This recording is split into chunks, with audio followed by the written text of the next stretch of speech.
Bon matin tout le monde. Je suis très heureux d'être avec vous aujourd'hui pour discuter de cette question des neuromythes, qui sont des croyances non fondées sur le fonctionnement cérébral. Mais tout d'abord, je tiens absolument à vous remercier d'être ici. Je trouve ça tout à fait remarquable que des enseignants, praticiens, vous avez tellement à cœur la réussite des élèves et des personnes avec lesquelles vous travaillez, que vous êtes ici pour essayer de mieux comprendre comment fonctionne ce cerveau. Et vous avez probablement déjà en fait des intuitions sur comment fonctionne le cerveau. Et dans ma conférence, j'ai essayé d'utiliser l'idée directrice selon laquelle parfois nos intuitions sur le fonctionnement cérébral peuvent nous jouer des tours. Donc, le titre de la conférence, mieux connaître les mythes sur le fonctionnement du cerveau pour mieux enseigner, pour mieux intervenir, pour mieux faire apprendre. Comme je le disais tout à l'heure, tout le monde a des intuitions sur la façon dont le cerveau fonctionne. Et quand on est enseignant, on a peut-être encore plus réfléchi à cette question du fonctionnement cérébral. Quand tous les jours, on est avec des élèves qui doivent apprendre, chercher, essayer de résoudre des problèmes, on se fait une certaine idée, une certaine représentation de ce qui se passe dans le cerveau de ces élèves. Mais certaines de nos intuitions sont non fondées. C'est ce qu'on appelle des neuromythes. Vous savez peut-être que le terme neuromythe ne vient pas du domaine de l'éducation, mais vient du domaine de la médecine pour décrire les conceptions non fondées qu'ont parfois les médecins sur le fonctionnement cérébral. Alors, lorsque je vais vous parler de neuromythe, ce n'est pas quelque chose qui est typique du domaine de l'éducation, c'est tout le monde a certaines croyances sur le fonctionnement cérébral. Et je crois que ça vaut la peine, en introduction à cette école d'été, de s'intéresser à ces croyances, parfois très intuitives, très fréquentes, mais qui s'avèrent non appuyées sur des résultats de recherche, sur ce qu'on connaît à l'heure actuelle du fonctionnement cérébral. Je vais vous parler ce matin de 3 choses. D'abord, on va parler des 5 neuromythes les plus fréquents. Ensuite, je vais vous parler de d'autres neuromythes qui sont peut-être un peu moins fréquents, mais qui sont quand même assez étonnants, et ça vaut la peine d'en discuter. Et je vais terminer en vous parlant de l'état de la situation au Québec. Il y a maintenant des nouvelles données qui montrent à quel point les neuromythes sont répandus ou pas à travers les milieux de pratique dans le domaine de l'éducation en général. Les neuromythes les plus fréquents. De loin, le plus fréquent, c'est la notion de style d'apprentissage. Il y a une croyance très répandue à l'effet que les personnes apprennent mieux quand ils reçoivent de l'information dans leur style d'apprentissage favori. Lorsqu'on parle de style d'apprentissage, souvent on fait référence au visuel, auditif, kinesthésique, ainsi de suite. Et il s'agit de neuromythes parce qu'en fait, on peut avoir une préférence. On peut avoir une préférence visuelle, auditive, kinesthésique, mais est-ce que la prise en compte de cette préférence aide à mieux apprendre? C'est ce qui est problématique dans cette affirmation-là. Il y a quelques recherches qui ont essayé de vérifier si la prise en compte des styles d'apprentissage allait favoriser les apprentissages des élèves. Et les chercheurs ont beaucoup réfléchi à qu'est-ce qu'il faudrait pour démontrer que les styles d'apprentissage existent. Et si les styles d'apprentissage existent, on devrait obtenir des résultats comme ceux-là. Ça veut dire que si certaines personnes ont un style d'apprentissage A, visuel par exemple, d'autres ont un style d'apprentissage B, ça veut dire que l'approche pédagogique la plus efficace ne devrait pas être la même avec ces 2 catégories d'élèves. Ceux qui ont un style d'apprentissage A, il devrait y avoir une méthode, la méthode 2, qui devrait être plus efficace. Mais cette méthode plus efficace avec certains élèves ne devrait pas être la plus efficace avec d'autres élèves puisqu'ils ont un style d'apprentissage différent. Bref, en résumé, si une approche pédagogique fonctionne avec tous les élèves indépendamment de leur style d'apprentissage, ce n'est assurément pas une confirmation qu'il existe réellement un style d'apprentissage, une façon d'apprendre, une configuration cérébrale différente pour traiter certains stimuli visuels ou auditifs. Et les chercheurs ont essayé de vérifier ça. Ils ont donc recruté des participants. Ils leur ont passé un questionnaire typique sur les styles d'apprentissage où on pose différentes questions et il sort de ce questionnaire-là un certain profil, un certain style d'apprentissage qui est en fait davantage une préférence qu'un réel style d'apprentissage. Et ensuite, on a essayé de partager du contenu avec ces personnes-là en fonction de leur style d'apprentissage. Dans cette étude, pour tout vous dire, on a donc identifié les personnes visuelles, les personnes auditives. Je me corrige, en fait, ceux qui ont une préférence visuelle et une préférence auditive. Et ensuite, on leur a présenté un contenu soit sous forme de discours oral, donc sous une modalité plus auditive où une personne explique les différents contenus. Et le deuxième groupe, le groupe visuel, a reçu le même contenu, mais sous un format de livre électronique, où on devait bien sûr voir les mots, mais il y avait aussi on mettait davantage accès donc, sur la composante visuelle. Et on a fait ça. Et si les styles d'apprentissage existent, l'approche visuelle, le livre visuel, le livre électronique visuel devrait être plus efficace avec les élèves visuels et l'inverse pour la modalité auditive. Mais regardez ce qu'ils ont obtenu. Il y a donc les élèves ou les apprenants à préférence auditive, à préférence visuelle, et ceux qui ont une préférence auditive ont légèrement mieux appris avec le livre électronique visuel, comparativement à un livre audio qui présentait davantage la modalité auditive. On aurait dû observer l'inverse. On aurait dû observer que les auditifs apprennent mieux avec le livre audio. Pour tout vous dire, regardez, la différence, elle est minime. Puis en fait, il n'y a pas de différence significative entre les deux. C'est équivalent. Peu importe notre préférence, on va apprendre de façon similaire avec cette modalité. Si maintenant, on regarde ceux qui ont un style d'apprentissage visuel, on constate la même chose, c'est qu'il n'y a pas vraiment de différence entre les deux groupes. Donc, soutenir que les élèves visuels apprennent mieux avec la modalité visuelle, c'est problématique. Les résultats de cette étude-là ne confirment pas cette idée de style d'apprentissage. Évidemment, là, on met l'accent sur les styles d'apprentissage auditifs, visuels, kinesthésiques. Écoutez, il n'est pas impossible qu'un jour, qu'on propose de nouvelles modalités, de nouveaux styles d'apprentissage et qu'il s'avère important de prendre ces styles d'apprentissage en compte dans l'enseignement. Mais à l'heure actuelle, il n'y a pas de données qui appuient ça. Ça, c'est une étude qui contredit les styles d'apprentissage, mais il y en existe d'autres aussi. Il existe aussi ce qu'on appelle des recensions d'écrits scientifiques. Il y a des chercheurs carrément qui ont regardé toutes les études portant sur les styles d'apprentissage. La première constatation, c'est bien qu'on en parle souvent en éducation de cette notion de style d'apprentissage. Il y a assez peu d'études qui ont fait des tests avec les élèves, des tests avec une bonne méthodologie qui permettrait de conclure en l'existence ou non des styles d'apprentissage. Le deuxième problème, c'est toutes les études qui ont essayé de vérifier ces styles d'apprentissage ne sont pas arrivées à une conclusion positive pour cette notion. À vrai dire, la conclusion des chercheurs de cette synthèse, c'est que jusqu'à présent, il n'y a pas de preuve adéquate de l'utilisation des styles d'apprentissage dans les pratiques éducatives. Mais écoutez, ce n'est pas les seuls chercheurs qui disent ça. Une autre synthèse faite cette fois-ci par des chercheurs spécialistes de la différenciation pédagogique.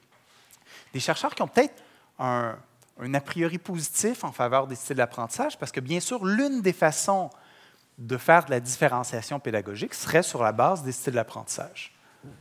Après avoir examiné les résultats de recherche, ils arrivent à la même conclusion, qu'il n'y a pas suffisamment de données probantes pour supporter l'idée que la notion de style d'apprentissage constitue un concept utile à l'enseignement.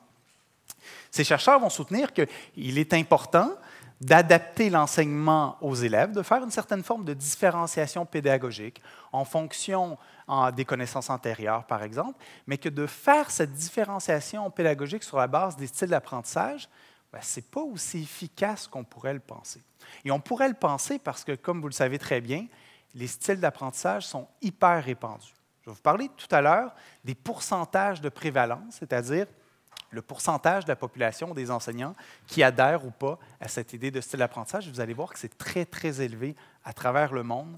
Et je vous parlerai du Québec aussi à la fin de la présentation. Donc, premier neuromythe, les styles d'apprentissage. Et là, ça amène à penser, si les styles d'apprentissage, on en parle toujours, mais qu'il s'agit d'un neuromythe, à quoi peut-on se fier au juste comme source d'information?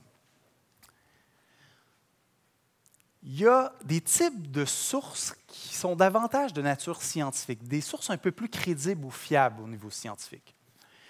Tout ce qu'on retrouve comme anecdote sur l'efficacité d'une approche, tout ce qu'on retrouve sur Internet, vous savez très bien, sur Internet, il y a le meilleur comme le pire, ce qu'on retrouve dans les magazines de vulgarisation, des magazines pédagogiques ou des magazines de vulgarisation scientifique comme Québec Science ou Cerveau et Psycho ou ainsi de suite, ce sont des magazines très intéressants, mais ce ne sont pas une source première d'information scientifique.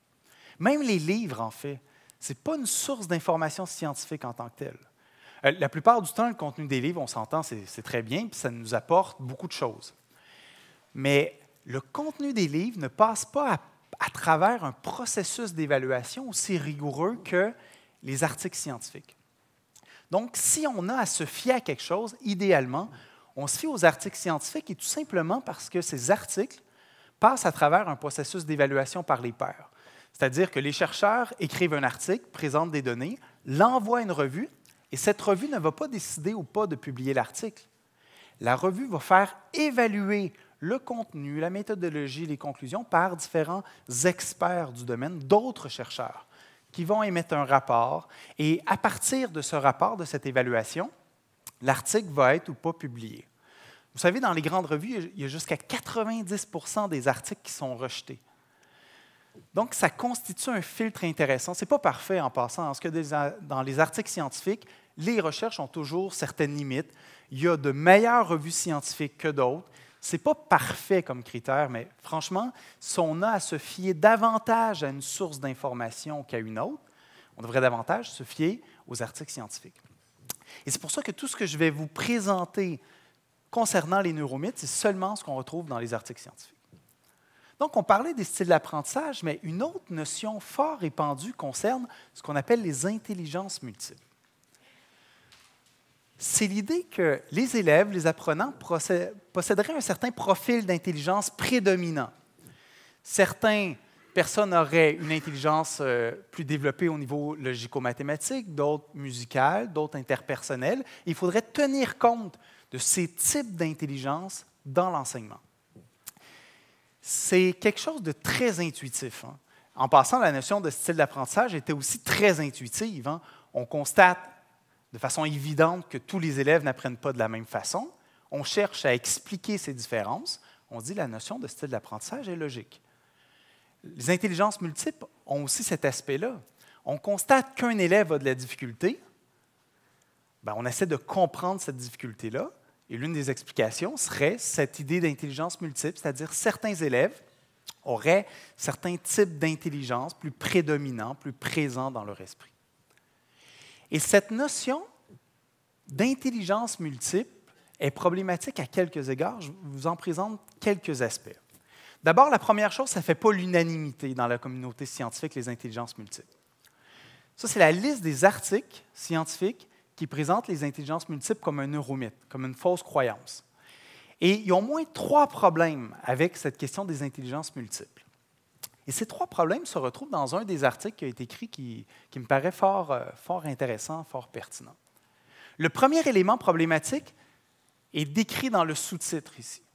Howard Gardner, qui est le père, le fondateur de la théorie des styles d'apprentissage, serait devenu un héros auprès des éducateurs simplement en redéfinissant le concept d'intelligence, le concept de talent, par celui d'intelligence. Donc, premier problème, c'est quoi la différence entre l'intelligence mathématique, musicale, verbale et le talent en musique, le talent en mathématiques, le talent au niveau linguistique ou verbal? C'est difficile de distinguer les deux. Hein? Et si on peut difficilement distinguer les deux, bien, pourquoi on parle à ce moment-là d'intelligence en tant que telle? De façon un peu provocante, Daniel Winningham, qui est le chercheur qui a écrit cette étude-là, bien, il dit même que, puis Howard Gardner le mentionnait lui-même, que ça en fait, la théorie était la théorie des talents multiples. Ça n'aurait peut-être pas autant accroché. Hein? C'est parce que le mot intelligence que c'est accrocheur. Et l'une des raisons tout à fait compréhensibles, c'est que lorsqu'on rencontre un élève en difficulté, on veut le rassurer, on veut éviter que son estime de lui-même diminue. On lui dit, OK, toi, tu as de la difficulté en mathématiques, mais toi, en fait, c'est parce que tu as un profil d'intelligence qui est plus verbal. Donc, on cherche en quelque sorte à renforcer, à encourager l'élève de cette façon, ce qui est légitime, mais peut-être que les intelligences multiples, ce n'est pas la meilleure stratégie. Le premier problème, c'est la définition même d'intelligence. Hein? C'est difficilement distingué par rapport à talent. Le deuxième problème, il est un peu plus technique, franchement, mais je pense que ça vaut la peine que je vous en glisse un mot. il y a au moins 3 conceptions de ce qu'est l'intelligence. Dans la première ici, qu'Howard Gardner critique avec raison, il a tout à fait raison de critiquer cette vue-là, c'est qu'il existerait l'intelligence générale et de l'intelligence générale découlent les différentes habiletés qu'on peut avoir. Habileté en lecture, en mathématiques, en sciences, ainsi de suite. Et ça, c'est tout à fait critiquable. Howard Gardner lui propose une alternative. Il dit, c'est pas vrai que l'intelligence générale, il y a en fait plusieurs types d'intelligence et des intelligences qui sont indépendantes les unes des autres. On peut avoir une grande intelligence verbale, une faible intelligence mathématique ou l'inverse. Dans son modèle, c'est vraiment une idée d'indépendance. Et de l'intelligence verbale découlent des habiletés verbales et de l'intelligence mathématique, des habiletés mathématiques. Intéressant comme profil. D'ailleurs, Howard Gardner, lui, initialement, s'était basé sur le fonctionnement cérébral et voyait que certaines régions cérébrales pouvaient être essentielles à l'accomplissement de certaines tâches. Et c'est donc dit, comme il y a des régions dédiées aux mathématiques, d'autres aux langues, d'autres à la musique, bien, il devrait y avoir des intelligences indépendantes qui peuvent se développer l'une par rapport à l'autre. Et le problème avec cette théorie-là, c'est que toutes les données appuient davantage ce troisième modèle-là. C'est-à-dire qu'il existerait une intelligence générale qui aurait une influence sur différents domaines de compétences, incluant l'intelligence verbale, l'intelligence mathématique. Et que bien sûr, on peut avoir développé davantage une certaine intelligence verbale par rapport à mathématiques, mais règle générale, quand on regarde dans la population, il y a des liens entre les deux. Et quand on enseigne, bien, la plupart du temps, les élèves qui sont bons en mathématiques vont aussi être bons en français, qui vont aussi être bons en sciences. Il peut y avoir des exceptions, tout à fait, mais règle générale, il y a des liens entre tout ça. Fait que, bref, de dire qu'il existe des intelligences complètement indépendantes les unes des autres, ça ne tient pas la route par rapport aux données actuelles. Donc, c'est une raison un peu technique, un peu basée sur des données, mais l'idée que les intelligences sont indépendantes, c'est problématique. Puis le troisième et dernier élément, c'est le suivant, c'est Howard Gardner dit qu'il existe l'intelligence mathématique, l'intelligence verbale, en plus de d'autres types d'intelligence. Et il est soutenu que les intelligences sont indépendantes les unes des autres, mais c'est juste logiquement impossible. Dès qu'on s'intéresse aux mathématiques, on apprend rapidement que les habiletés mathématiques sont très proches des habiletés spatiales. Les habiletés mathématiques ou l'intelligence mathématique regroupent un ensemble d'habiletés représentées ici par les lettres. Et les habiletés spatiales regroupent aussi un ensemble de lettres, un ensemble de sous-fonctions. Et ce n'est pas vrai que c'est indépendant parce que les deux domaines d'intelligence regroupent certaines des mêmes sous-fonctions. Par exemple, les habiletés à percevoir, les habiletés au niveau des perceptions spatiales sont souvent très liées aux habiletés mathématiques. Il y a une certaine forme de corrélation. D'ailleurs, les habiletés spatiales sont souvent un bon prédicteur des apprentissages en mathématiques. Fait que, bref, les intelligences multiples, ce n'est pas aussi consensuel qu'on pourrait le penser, et on peut considérer que c'est non appuyé, non fondé sur la base des résultats de recherche actuels. En fait, ce n'est pas moi qui dis ça, c'est même Howard Gardner lui-même qui dit ça. Je ne sais pas si vous avez déjà entendu parler de ce livre qui a été publié en 2016. Dans ce livre assez intéressant, on a demandé à des grands scientifiques de parler de leurs théories. On a donc demandé à Howard Gardner d'écrire un chapitre dans ce livre. Et dans ce livre, il parle de sa théorie, d'où elle vient, où elle est présentement et où elle s'en va. Et dans ce livre, écrit par Howard Gardner lui-même, il dit qu'il admet volontiers que sa théorie n'est plus à jour à l'heure actuelle. Lui-même dit ça. Il dit en fait que plusieurs champs de connaissances ont significativement avancé depuis le début des années 80. Et si on voulait repartir la théorie, il faudrait refaire une enquête similaire à celle qu'il a faite avec ses collègues il y a 35 ans. Peu importe qu'il le fasse ou pas, il encourage les autres à le faire, mais il ne croit plus en cette liste spécifique d'intelligence qu'il a initialement développée. Howard Gardner, c'est quelqu'un de brillant, il voit les résultats de recherche et il voit qu'il y a des limites à cette distinction, à ces différentes catégories de types d'intelligence. Donc, c'est plus de l'ordre du neuromythe, de la croyance non fondée. Troisième neuromythe, vous avez sans doute entendu parler de cerveau gauche, cerveau droit. Hein? L'idée que les différences entre les élèves, certains élèves dont le cerveau gauche est dominant et ceux dont le cerveau droit est dominant, pourraient expliquer les différences d'apprentissage observées entre les élèves, observées entre les apprenants. On dit souvent le cerveau gauche, c'est quoi? C'est la logique, la raison. Le cerveau droit serait la créativité. Bien, vous en doutez, c'est un peu plus complexe que ça. Hein? Donc, la logique, la créativité ne se situe pas nécessairement dans un seul des hémisphères, c'est plus complexe que ça. Et cette idée de dominance hémisphérique serait que certains des individus, dans une même tâche, utilisent plus leur cerveau gauche, parce qu'il est mieux connecté, plus efficace, et d'autres personnes, ce serait le cerveau droit. Bien, il y a des chercheurs qui ont essayé de vérifier cette hypothèse-là.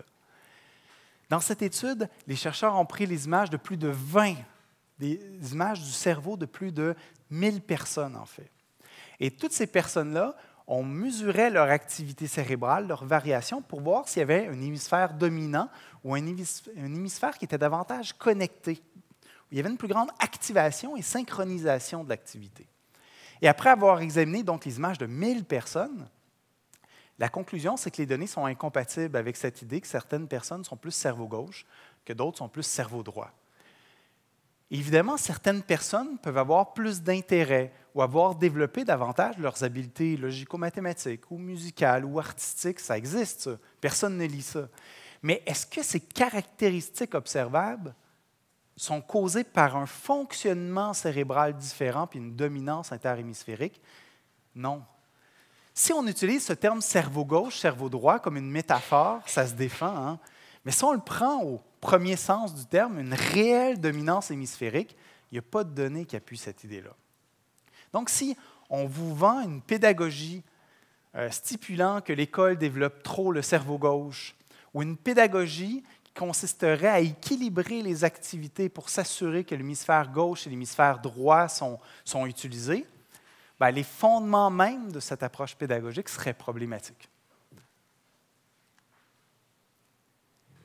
Un quatrième neuromythe très fréquent concerne les exercices de coordination, selon lequel de courtes séances d'exercices de coordination pourraient améliorer l'intégration ou la communication des fonctions de l'hémisphère gauche et de l'hémisphère droit. Est-ce que vous avez déjà entendu parler de Brain Gym? Brain Gym propose des exercices de coordination de ce type. Par exemple, toucher la cheville gauche avec la main droite, la cheville droite avec la main gauche, et ainsi de suite. Et l'idée étant que la main droite est contrôlée par des régions de l'hémisphère gauche, et ça c'est vrai, et que la jambe gauche est contrôlée par des régions de l'hémisphère droit. Si on active les deux, il devrait y avoir une amélioration de la communication entre les deux hémisphères. Hein? Un mécanisme relativement plausible.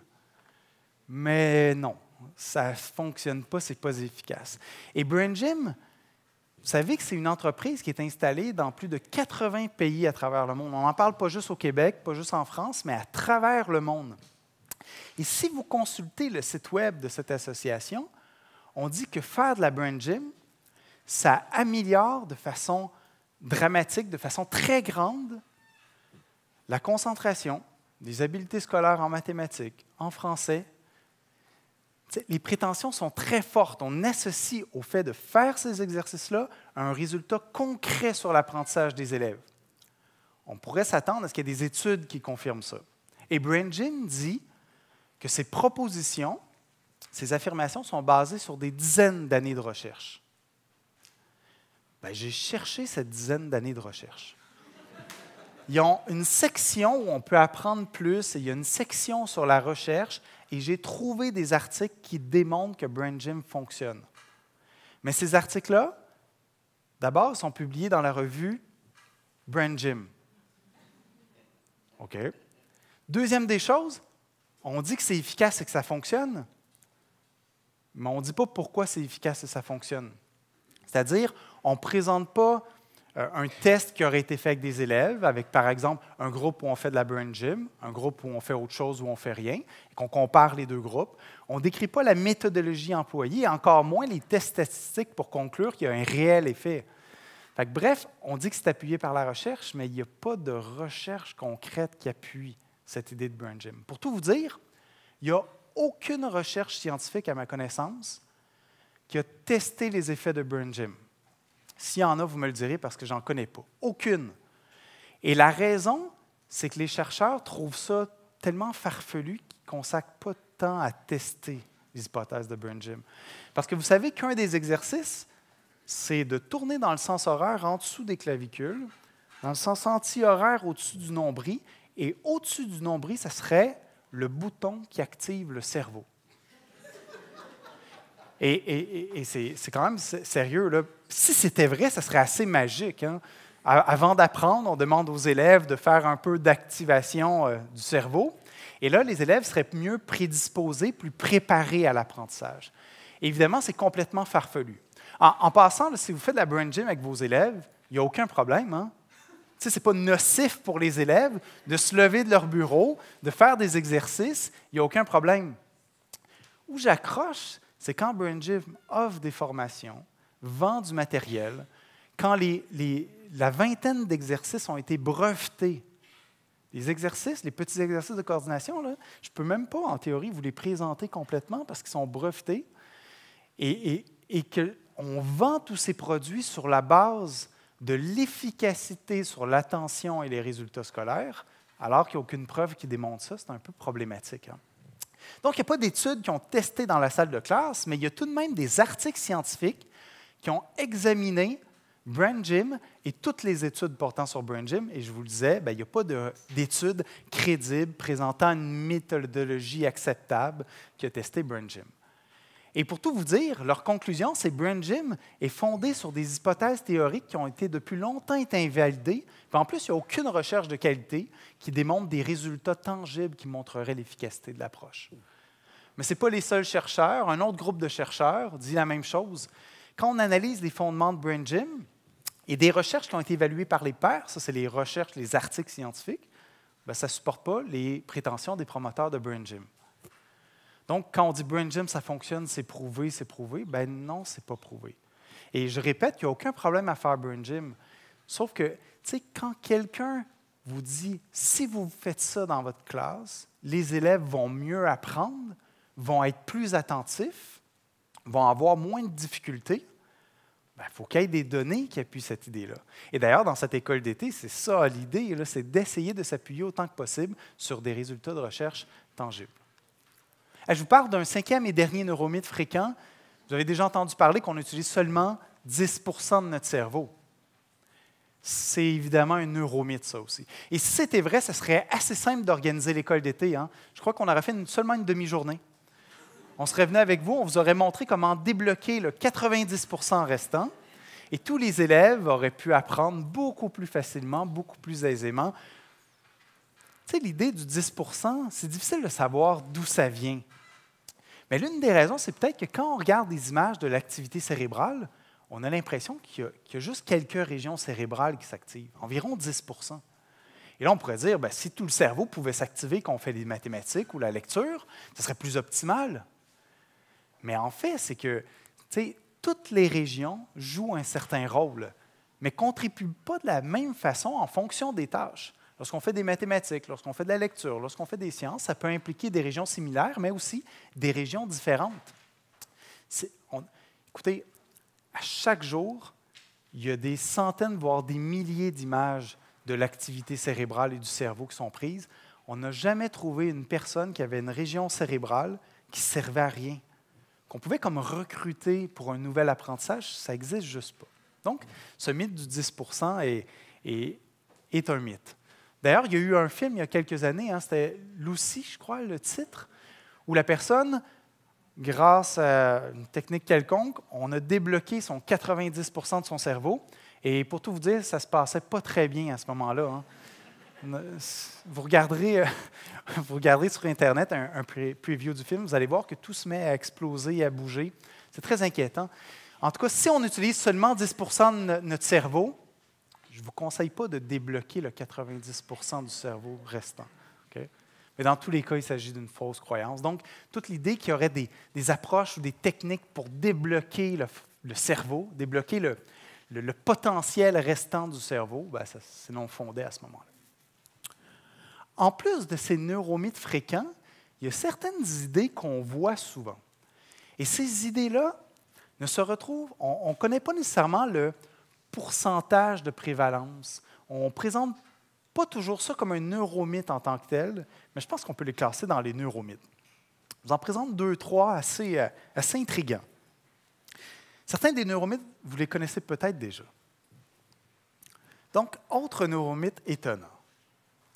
Est-ce que vous avez déjà entendu parler de la pyramide d'apprentissage?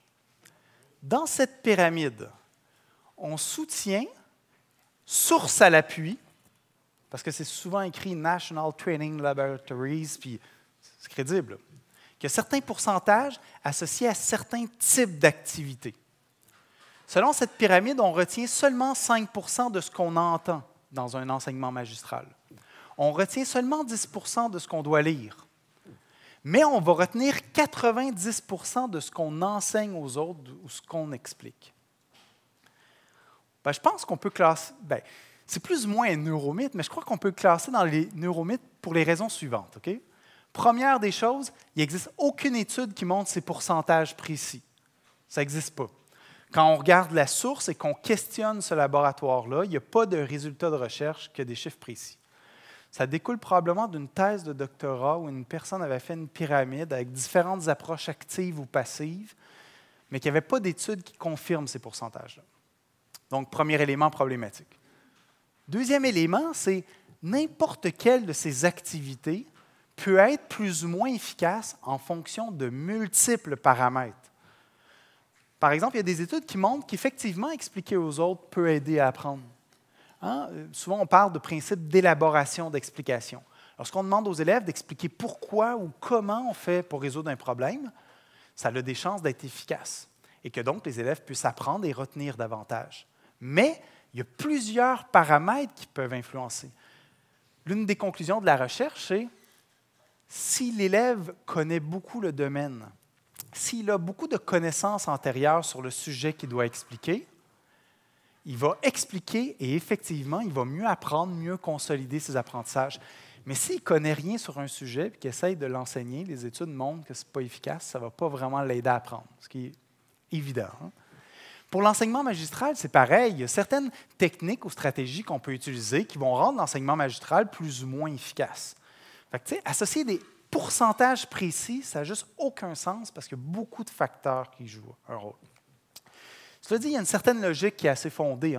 On remarque que, selon ce graphique-là, les approches plus actives qui nécessitent de produire une réponse, une explication, sont aussi les approches les plus efficaces. Et ça, c'est validé quand même par beaucoup d'études.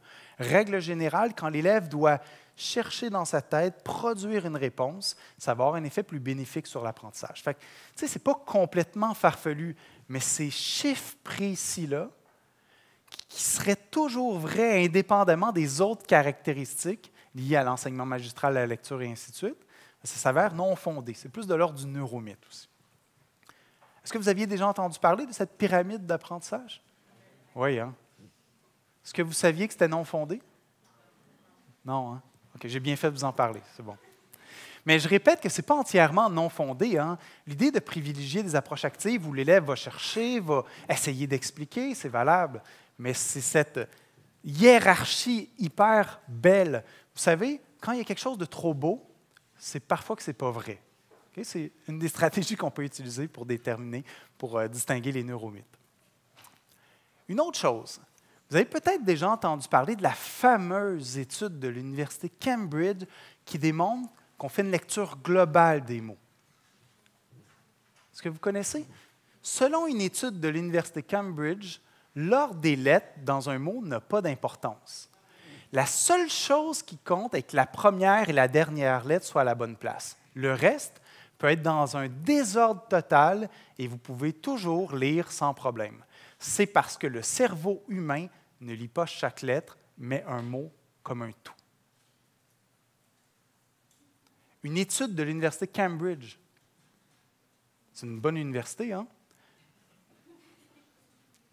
Fait que j'ai cherché l'étude et je me suis rendu compte rapidement que je ne suis pas le seul à avoir cherché l'étude. Il y a même des gens de l'Université Cambridge qui ont cherché l'étude. Et qu'il n'y a pas d'étude de l'Université Cambridge qui porte sur ce sujet-là. Donc, d'abord, c'est problématique en partant. OK? La deuxième des choses, c'est que si on faisait une lecture globale du mot, le fait de changer les lettres change l'image globale du mot parce que les lettres sont repositionnées et l'image globale du mot a changé, le dessin a changé. Fait que ça n'appuie certainement pas la lecture globale. Hein. Une autre chose, on dit que les lettres peuvent être dans un désordre total. Est-ce que c'est vrai, c'est dans un désordre total? Vraiment pas. Regardez, admettons, Université de Cambridge. Il y a seulement quelques lettres qui sont inversées et les lettres formant un graphème sont toujours assez proches les unes par rapport aux autres. C'est assurément une indication que la lecture, c'est plus complexe que juste regarder une lettre après l'autre, mais ce n'est pas une indication d'une lecture globale. Hein. Donc, c'est plus de l'ordre du neuromythe, ça aussi. Je vous en présente un dernier assez étonnant aussi. Est-ce que vous avez déjà entendu parler de l'importance de boire de l'eau? Justement, je vais aller prendre une gorgée. J'avais un verre ici. Ah, je ne suis pas chanceux. J'ai plus d'eau. Comme je n'ai pas pu boire d'eau, je crois que mon cerveau va rapetisser. Parce qu'un neuromythe, une croyance pas tellement répandue, mais qui existe, OK? Elle est faite que si on boit moins de 6 à 8 verres d'eau par jour, le cerveau rapetisse. Donc, ici, on a une image du cerveau. On voit à quoi ça peut ressembler, on voit certains des vaisseaux sanguins aussi. Et voici ce qui pourrait arriver, selon cette croyance, si on ne boit pas d'eau. C'est subtil. Voyez progressivement la taille du cerveau rapetisse. On pourrait peut-être baptiser ce neuromythe comme la théorie du raisin sec. Évidemment, si notre corps est complètement déshydraté, notre cerveau ne fonctionne pas bien. Hein, c'est évident, tout notre métabolisme ne fonctionne pas bien, pas juste notre cerveau, notre corps au complet. C'est effectivement assez important de boire de l'eau, mais est-il important de boire beaucoup d'eau pour s'assurer que le cerveau ne rapetisse pas de cette façon? Bien, c'est assurément un neuromythe, vous vous en doutez. Hein? J'ai même déjà entendu qu'il fallait boire de l'eau et garder l'eau longtemps dans sa bouche pour qu'elle soit mieux absorbée par le cerveau. C'est quand même assez fascinant tout ça. Et vous allez me dire, bien, qui croit à ça? 29% des enseignants, dans une étude qui a été menée au Royaume-Uni, croient que si on ne boit pas 6 à 8 verres d'eau par jour, le cerveau rapetisse. Vous imaginez à quel point les autres neuromythes que je vous ai présentés tantôt sont courants. Hein? Je vais vous montrer justement des données à ce propos. Au Québec, longtemps, on n'a pas eu de données sur le Québec ou la francophonie en général, à ma connaissance du moins. Il y a eu des études aux États-Unis, en Angleterre, en Chine, dans plusieurs pays, mais on n'avait pas de données au Québec. Et grâce à Jérémie Blanchette-Sarrazin, qui est une des personnes qui organise l'événement, elle a fait une étude où elle a demandé à près de 1000 enseignants de répondre à un sondage. Et ce sondage contenait des affirmations sur le fonctionnement cérébral. Et l'idée était d'évaluer le degré d'accord avec chacune des affirmations. Donc, est-ce que les gens sont d'accord avec une affirmation sur les styles d'apprentissage, et ainsi de suite. Et là, il y avait des énoncés qui étaient valables au niveau scientifique et il y avait des énoncés qui étaient plus des neuromythes. Les énoncés valables concernaient ces thématiques-là. Je vais vous montrer les pourcentages parce que c'est quand même assez intéressant. Est-il vrai que la conception de l'intelligence qu'on se fait peut avoir un impact sur notre motivation et notre persistance face à l'erreur? Il y a un certain nombre d'études qui appuient cette idée-là. Que si on croit que l'intelligence peut se développer, on va avoir tendance à faire plus d'efforts pour apprendre. Notre cerveau va s'activer davantage et on va corriger davantage d'erreurs. Il y a des études qui appuient cette idée-là. Et quand on demande aux enseignants s'ils sont en accord avec cette affirmation valable, 89% des enseignants croient que c'est valable et ils ont raison d'y croire. C'est assez intéressant de considérer qu'il y a une croyance assez forte en cette idée que la conception de l'intelligence influence l'apprentissage. Il y avait un autre énoncé sur la neuroplasticité qui était « Est-il vrai que lorsqu'on apprend, notre cerveau, nos connexions neuronales changent? » Ce qui est vrai, quand on apprend, nos connexions neuronales changent. Il y a 74% des enseignants qui étaient en accord avec cette affirmation-là. C'est plus que la moitié, mais ça veut aussi dire qu'il y a 25 qui ne savent pas ou qui sont en désaccord avec cette affirmation-là. Alors que c'est quelque chose d'assez fondamental. Hein? S'il y a une chose que vous devez retenir de l'école d'été, c'est quand on apprend, le cerveau change. Et tout l'intérêt, c'est de voir comment ces changements se déroulent, qu'est-ce qui peut les influencer. 74 Une des conférences, celle de Martin Riopel, va porter sur l'importance d'espacer les apprentissages, qui est quelque chose de connu depuis plusieurs dizaines d'années comme étant efficace pour apprendre. On dit même que peut-être que la notion d'espacement est la plus grande contribution de la recherche à la pédagogie et à l'éducation, parce que c'est un résultat qui a des conséquences pratiques pour planifier l'enseignement, et aussi c'est très appuyé par plusieurs études. Il y a 66 des enseignants qui sont d'accord avec l'affirmation qu'espacer les périodes d'apprentissage est plus efficace pour apprendre. Ça devrait être 100 okay? Comme on va le voir, c'est une des stratégies les plus efficaces. Dans la maturité cérébrale, on demandait, est-il vrai ou êtes-vous en accord avec l'idée que le cerveau ne devient complètement mature qu'au début de l'âge adulte, vers 20, 21, 22, 23, 24, 25 ans? Il y a 65 des enseignants qui sont d'accord avec ça. Mais ça veut aussi dire qu'il y a beaucoup d'enseignants qui croient que le cerveau des adolescents est déjà à pleine maturité, alors que plusieurs études montrent que l'adolescence est une période très propice au développement. Il va d'abord, d'ailleurs, avoir une présentation à l'école d'été qui va porter sur le cerveau adolescent et le développement des capacités de ce cerveau. Et la dernière chose qui est validée par la recherche, c'est l'effet de test. Je vais vous expliquer c'est quoi dans 2 secondes. Il y a seulement 37 des enseignants qui y croient. Comme il y a peu d'enseignants qui y croient, c'est quelque chose de très documenté, ça vaut la peine que je vous en glisse un mot. Effet de test, c'est quoi au juste? L'affirmation, c'était lorsque les élèves effectuent des examens, des tests, lorsqu'ils répondent à des questions, ils sont susceptibles d'activer davantage des régions cérébrales importantes liées à la mémorisation par rapport à lorsqu'ils ne font qu'étudier, lire, réviser les contenus. Peu d'enseignants sont d'accord avec cette affirmation-là, alors qu'il y a beaucoup de résultats de recherche qui appuient cette idée-là.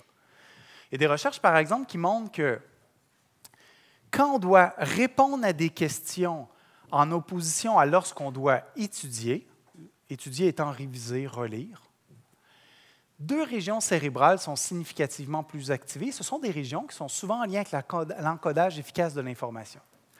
Si présentement, ces 2 régions-là sont fortement activées dans votre cerveau, vous avez plus de chances de vous souvenir de ce que je présente plus tard. Hein, c'est comme un indice que votre cerveau est engagé et est en train de traiter efficacement l'information.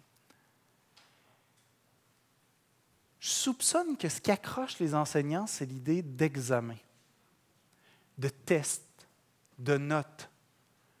Et dans cet énoncé-là, ce n'est pas le fait que ce soit un examen, ni un test, ni qu'il y ait une note qui est important ou pas.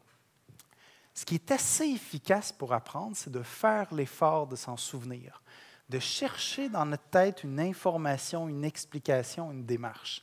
Et quand l'élève est en contexte d'examen ou de test, il a souvent une question devant lui et doit chercher dans sa tête l'information pour répondre à la question, résoudre le problème. Ce travail de recherche d'information est particulièrement efficace. Alors, ça vaut la peine de ne pas négliger les petits quiz, les questions qu'on pourrait avoir, ou toute activité qui nécessite à l'élève de chercher dans sa tête l'information. Il y avait aussi, et cette notion donc, de test est très documentée. Hein. Il y a des recherches qui montrent que si on a 8 périodes d'études sans faire jamais de test, seulement à la toute fin, ou qu'on a 6 périodes d'études entrecoupées de 2 tests, ou qu'on a 4 périodes entrecoupées de 4 tests, les élèves qui vont plus apprendre, ce n'est pas ceux qui ont le plus étudié, c'est ceux qui ont eu le plus de tests, ceux qui ont eu le plus l'opportunité de chercher dans leur tête l'information. On passe d'un taux correct de bonnes réponses, de moyen de 17 à 25 à 39 Bref, il y a des études qui démontrent cette idée-là, et peu d'enseignants y croient. C'est pour ça que je me suis dit que ça vaut la peine que je vous en parle. Soumettre les élèves souvent à des activités où ils doivent chercher dans leur tête, récupérer en mémoire l'information, c'est quelque chose de clé. Revenons aux neuromythes. Hein? Est-ce que c'est fréquent, ces neuromythes-là? Plusieurs études ont montré que c'était très fréquent à travers le monde. Ça, c'est la synthèse d'une dizaine d'études qui a eu lieu, comme je le disais, au Royaume-Uni, en Chine, dans plusieurs pays. Les styles d'apprentissage, 95% des enseignants y croient que c'est efficace pour mieux apprendre. Les intelligences multiples, 99%. Il faut dire qu'il n'y a pas beaucoup d'études qui ont questionné les enseignants sur les intelligences multiples, mais celles qui l'ont fait arrivent à un pourcentage excessivement élevé. Donc, si vous-même, vous adhérez ou vous croyez ou vous avez cru à certains de ces neuromythes-là, vous n'êtes pas les seuls. Hein? C'est hyper répandu. Cerveau gauche, cerveau droit, 78% des enseignants y croient. Les exercices de coordination, Brain Gym, 77%. Et est-il vrai qu'on utilise seulement 10% de notre cerveau? 55% des enseignants y croient. Au Québec maintenant, dans le questionnaire, il y avait aussi ces énoncés-là. Et notre intérêt, c'était de voir si c'était autant répandu au Québec, moins répandu au Québec, et qu'est-ce qu'on pouvait en conclure. D'après vous, c'est mieux ou c'est pire? Pire? Je vous rassure en vous disant que c'est mieux, mais ce n'est pas parfait non plus, OK? Regardez, mais c'est quand même notablement mieux. En moyenne, 74% des enseignants croient au style d'apprentissage, 68% aux intelligences multiples, 57% à cerveau gauche, cerveau droit, 46% aux exercices de coordination à la Brain Gym, et est-il vrai qu'on utilise seulement 10% de notre cerveau? 44%. Donc, c'est mieux que ce qui est rapporté dans les études dans les autres pays, mais c'est quand même très répandu. Ce n'est pas surprenant parce qu'on retrouve ces informations un peu partout. En passant, c'est difficile d'expliquer pourquoi au Québec la situation est un peu mieux. On a quelques hypothèses là-dessus. La première hypothèse, c'est parce que le Québec est juste mieux. Non, peut-être qu'il y a des circonstances qui ont fait en sorte que, pour une raison ou une autre, on en a parlé plus dans les milieux éducatifs. Peut-être à cause de certains livres. Il y a Normand Baillargeon qui avait écrit un livre là-dessus. Il y a Steve Bissonnette qui en parle beaucoup. Moi, j'en parle aussi dans les conférences que je donne parfois dans les commissions scolaires. Et peut-être qu'il y a une masse critique d'enseignants qui en ont entendu parler ou qui en ont parlé à leurs collègues et ça a eu un impact. Peut-être que c'est ça. Peut-être que juste notre étude est la plus récente et que peut-être que les neuromythes à travers le monde ont diminué, et si bien que peut-être aujourd'hui à travers le monde, ces pourcentages sont comparables à celui du Québec. Mais cette hypothèse-là n'est pas parfaite parce que certaines tendances indiquent que oui, mais des recherches très, très récentes indiquent que non. Fait que ce n'est pas clair, mais bref, c'est problématique, mais peut-être pas autant qu'ailleurs dans certains pays. Mais vous savez quoi? Nous, on ne voulait pas savoir le pourcentage. Nous, on voulait aller plus loin. On voulait savoir, ces neuromythes-là, est-ce que les enseignants, vous l'utilisez dans votre salle de classe? Ou est-ce que vous rapportez l'utiliser dans votre salle de classe? Et donc, on a posé des questions sur est-ce que vous l'utilisez ou pas? Donc, ce que je présente, c'est le pourcentage des enseignants qui adhèrent à un neuromythe et qui rapportent utiliser cette notion dans leur pratique régulièrement, parfois ou jamais. Regardez pour les styles d'apprentissage et les intelligences multiples. Parmi ceux qui croient au neuromythe, ils sont 74, 74%. Il y a 65% des enseignants qui disent l'intégrer régulièrement dans leur pratique d'enseignement. 33% qui disent fréquemment, il y en a 2% qui disent jamais. Okay, fait que non seulement il y a des croyances non fondées, mais ces croyances-là peuvent peut-être teinter nos pratiques d'enseignement. On cherche à adapter notre enseignement aux pratiques. Et c'est la même chose pour les intelligences multiples. Donc, les intelligences multiples sont rapportées comme étant très utilisées, de même que les autres. Ce n'est pas juste que les enseignants disent croire à certaines choses, c'est qu'ils sont vraiment comme engagés dans la réussite des élèves et ils vont essayer de mettre en application ce à quoi ils croient. Et ça, c'est tout à fait louable et remarquable, je dirais. Quelqu'un qui est convaincu que les styles d'apprentissage existent et fait des efforts pour adapter la pédagogie à cette idée, l'intention est très bonne. Cela dit, ce n'est pas aussi efficace qu'on pensait. Mais parfois, dans la mise en application des neuromythes, on peut les mettre en application de façon à favoriser l'apprentissage. C'est un peu étonnant, là, mais les styles d'apprentissage, là, si quelqu'un dit « Ah, parce qu'il y a des styles d'apprentissage, il faut que je varie mes façons de présenter quand j'explique aux élèves, à tous les élèves, pour que chacun puisse comprendre. » Varier les modalités de présentation, c'est plus efficace pour tout le monde. Ce n'est pas plus efficace sur un sous-groupe d'élèves auditifs ou visuels, c'est juste une bonne stratégie pédagogique d'essayer de présenter l'information de façon auditive, visuelle, parfois kinesthésique, c'est une bonne stratégie. Okay, faut être prudent dans l'interprétation de ces résultats-là, mais bref, ce n'est pas vrai que ce n'est pas utilisé par les enseignants, c'est fréquemment utilisé. Une autre chose qu'on a voulu savoir, c'est d'où viennent ces neuromythes-là. À quel endroit les enseignants en ont entendu parler? Sur quoi ils appuient leur niveau d'accord en faveur ou en défaveur d'une affirmation? Ici, dans le sondage, il y avait différentes sources d'informations. On demandait d'où viennent votre niveau d'accord avec chacune des informations. Et les gens pouvaient répondre que ça vient des livres. En passant, les énoncés sont en anglais parce qu'en fait, ce que je vous présente, c'est le tableau de l'article scientifique qui a été publié sur les résultats. Donc, mais le questionnaire en tant que tel était en français. Donc, les livres, est-ce que ça provient des médias, c'est-à-dire des médias sociaux, des nouvelles, de l'actualité? Est-ce que ça provient de l'environnement, de l'entourage, par exemple les collègues, les directions d'établissement, les amis? Est-ce que ça provient des formations? Des formations universitaires, des formations à l'école, des conférences auxquelles vous avez pu participer, des congrès. Et il y avait des affirmations aussi qu'on pourrait regrouper dans une catégorie de biais cognitifs. Dans le questionnaire, on ne mettait pas le mot biais cognitif, mais on présentait des énoncés. Moi, j'y crois parce que ça me semble logique. Moi, j'y crois parce que je l'ai noté dans ma pratique. Hein? Je note que les styles d'apprentissage sont efficaces. Et ainsi de suite, où ça répond aux besoins des élèves. Et il y avait la possibilité, je ne me rappelle pas. Et là, pour chacun des styles d'apprentissage, on a les pourcentages. Et évidemment, une personne pouvait cocher plus qu'une source d'information. Pour les styles d'apprentissage, les gens rapportent souvent qu'ils y croient parce qu'on a entendu dans la formation universitaire initiale des maîtres, lorsqu'ils ont été formés en enseignement, ils en ont entendu parler à l'université, ou parce qu'ils remarquent dans leur pratique que les élèves n'apprennent pas tous de la même façon et ils croient à cette idée de style d'apprentissage. Pour les intelligences multiples, les sources les plus fréquentes, c'est également les mêmes. Donc, la formation des enseignants et en plus, le fait que je le note dans ma pratique. En passant, je le note dans ma pratique, je peux comprendre ça.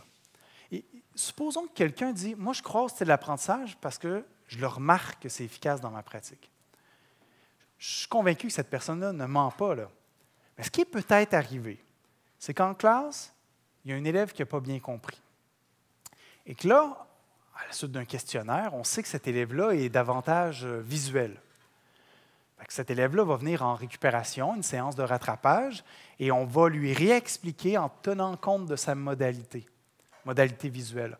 On va lui faire davantage de schémas, on va lui expliquer à partir d'un organigramme ou d'une carte conceptuelle, et là, l'élève va mieux apprendre. Et là, on fait une relation de cause à effet. J'ai utilisé des styles d'apprentissage, l'élève a mieux appris.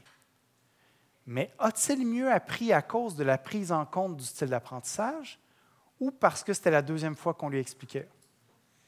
Ou parce que le temps a passé, puis l'élève a eu le temps d'y réfléchir consciemment ou inconsciemment et il a progressé? Ou c'est peut-être parce que je lui ai expliqué d'une autre façon, et ça a été louable. Donc, il peut y avoir de multiples raisons qui expliquent pourquoi c'est efficace, et la relation de cause à effet n'est pas toujours présente, dans ce cas-ci, en tout cas, entre la prise en compte du style d'apprentissage et l'efficacité des approches pédagogiques. Pour les autres neuromythes, c'est assez similaire, c'est-à-dire la formation universitaire revient également. Cette fois-ci, les gens trouvent juste que c'est logique qu'il y ait certaines personnes qui ont une dominance hémisphérique gauche ou droite. Brain Gym, ce qui est très rapporté, c'est « ça me paraît logique. Hein?